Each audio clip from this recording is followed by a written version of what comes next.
গাজা উপত্যকার দক্ষিণের শহর রাফায় ইসরায়েলি সামরিক বাহিনী হামলা শুরু করে অগ্রসর হচ্ছে। এরই মধ্যে ইসরায়েলি হামলা প্রতিহত করতে রাফায় অত্যাধুনিক হামলার প্রস্তুতি নিচ্ছে ফিলিস্তিনের স্বাধীনতাকামী সংগঠন Hamas.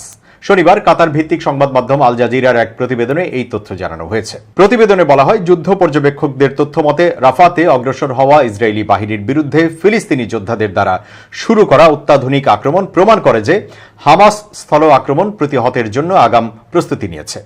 Institute for study of war ISW ও critical threats project CTP report করেছে যে শুক্রবার ফিলিস্তিনি যোদ্ধারা রাফাতে ইসরায়েলি বাহিনীর উপর 3টি কৌশলগতভাবে অত্যাধুনিক আক্রমণ চালায়, যাতে থার্মোবারিক বোমা, রকেট চালিত গ্রেনেড এবং অ্যান্টি পার্সোনাল রকেট ব্যবহার করা হয়।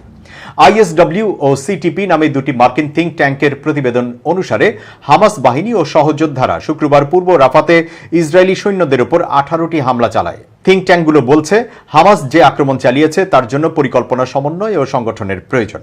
তারা আরও জোর দিয়ে বলে, রাফাতে হামাস ব্যাটালিয়নগুলোর সমন্বিত যুদ্ধ ইউনিট ইসরায়েলি ক্লিয়ারিং অপারেশনের বিরুদ্ধে প্রতিরক্ষা স্থাপন করতে পারে। এদিকে হামাস শুক্রবার রাফা ও গাজা সিটিতে প্রতিরোধ জোরদার করেছে।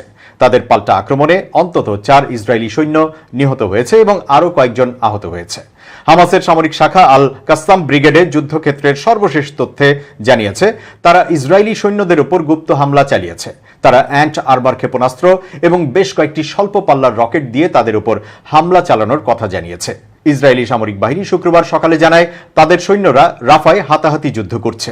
তারা বেশ কয়েকজন বন্দুকধারীকে হত্যার দাবিও করে। পরে তারা স্বীকার করে যে জয়তুন এলাকায় একটি বিস্ফোরণে তাদের 4 সৈন্য নিহত হয়েছে। এর ফলে গাজায় স্থল হামলা শুরু করার পর নিহত ইসরায়েলি সৈন্যের সংখ্যা দাঁড়ালো 271-এ। গত বছরের 7 অক্টোবর ইসরায়েলি সেনারা গাজা উপত্যকায় ভয়াবহ আগ্রাসন ও গণহত্যা শুরু করার পর থেকে এখন পর্যন্ত প্রায় 35,000 ফিলিস্তিনি নিহত হয়েছেন, যাদের বেশিরভাগ নারী ও শিশু।